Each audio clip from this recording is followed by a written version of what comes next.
بسم اللہ الرحمن الرحیم۔ السلام علیکم۔ قوم بنی اسرائیل تاریخ کی ایسی قوم ہے جن کی طرف اللہ نے سب سے زیادہ پیغمبروں کو مبعوث کیا، جو ہر دور میں اس قوم کی رہنمائی کرتے رہے۔ اللہ نے بنی اسرائیل کو ایک لمبے عرصے تک دنیا کی دوسرے اقوام پر سبقت دی اور دنیاوی عروج عطا فرمایا۔ بنی اسرائیل کو بے شمار نعمتوں سے بھی نوازا گیا تھا اور مقدس سرزمین بھی عطا کی گئی تھی۔ اس کے باوجود یہ قوم اللہ کی نافرمان ثابت ہوئی۔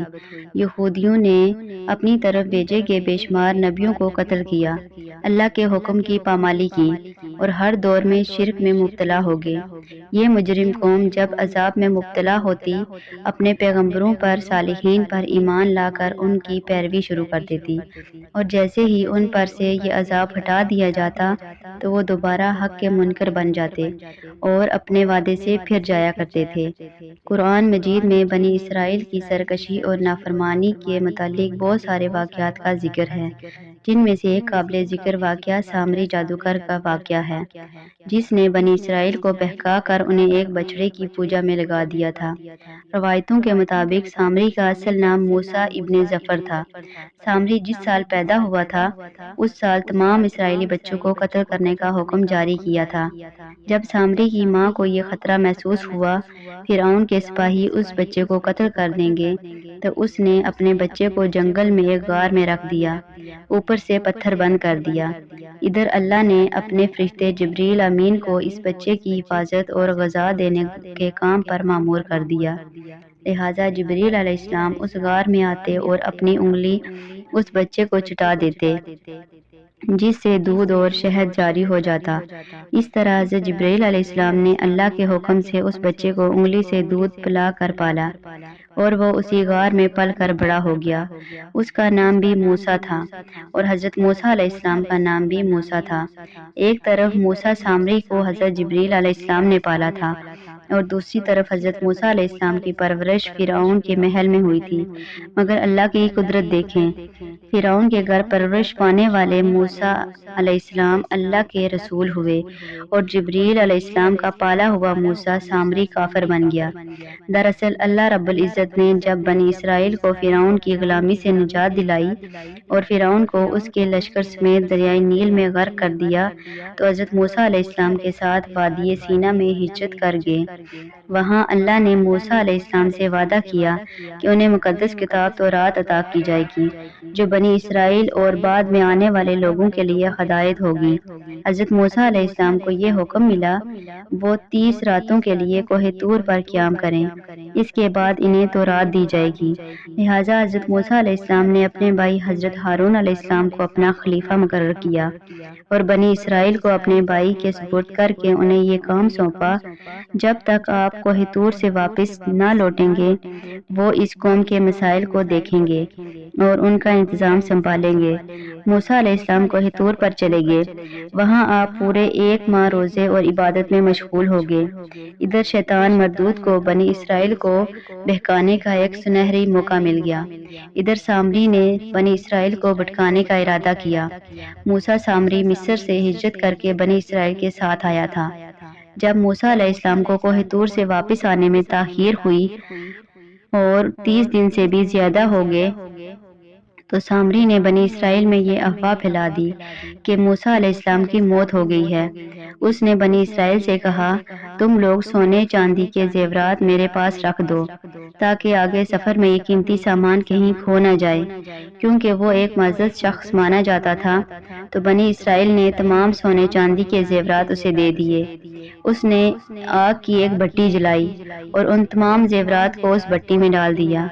دیکھتے ہی دیکھتے سونے چاندی پگھلنے لگے اور اس بھٹی سے گائے کی شکل کی مورتی نکلی۔ سامری کے پاس اس جگہ کی مٹی تھی جس جگہ جبریل علیہ السلام کے گھوڑے نے قدم رکھا تھا۔ اس نے جیسے ہی وہ مٹی بے جان بچڑے میں ڈالی تو وہ گائے کی طرح آواز نکالنے لگا۔ سامری نے بنی اسرائیل سے کہا، موسیٰ اپنے خدا کی تلاش میں کوہ طور پر گئے ہیں، جبکہ خود خدا ہمارے پاس تشریف لے آئے۔ اس نے بچڑے کی طرف اشارہ کر کے کہا، یہ خدا ہے۔ اس کی اس گمراہ کن تقریر سے بنی اسرائیل اس بچڑے کے خدا ہونے پر یقین آ گیا۔ انہوں نے اس بچڑے کی پوجا شروع کر دی اور اس کے آگے سجدہ کرنے لگے۔ 12,000 آدمیوں کے سوا سب نے اس بچڑے کی عبادت شروع کر دی۔ ادھر کوہ طور پر مسلسل 40 دن روزہ اور عبادت کے بعد موسیٰ علیہ السلام کو اللہ کا کلام ملا جو 10 مقدس تختیوں پر تحریر کیے گئے تھے۔ جب آپ کوہ طور سے واپس آئے تو اپنی قوم میں ماحول کو تبدیل شدہ پایا۔ ہر طرف سے کفر اور شرک کی بو آ رہی تھی اور لوگ ایک بچڑے کی پوجا میں مصروف تھے۔ یہ دیکھ کر حضرت موسیٰ علیہ السلام غضبناک ہو گئے اور آپ پر جلال طاری ہو گیا۔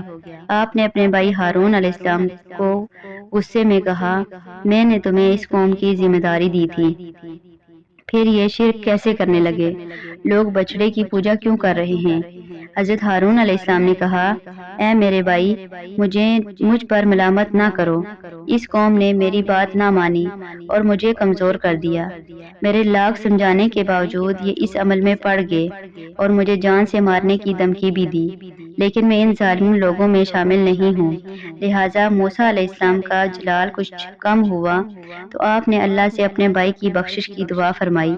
بنی اسرائیل نے جب موسیٰ علیہ السلام کو دیکھا تو وہ بہت شرمندہ ہوئے اور اپنے اس شرکیہ عمل پر ملامت کرنے لگے۔ موسیٰ علیہ السلام نے سامری سے پوچھا، تو نے اس قوم کو باطل معبود کے پیچھے کیوں لگایا؟ تو سامری نے کہا، میرے نفس نے مجھے اس کام کے لیے مجبور کیا تھا اور یہ میری فریب کاری تھی۔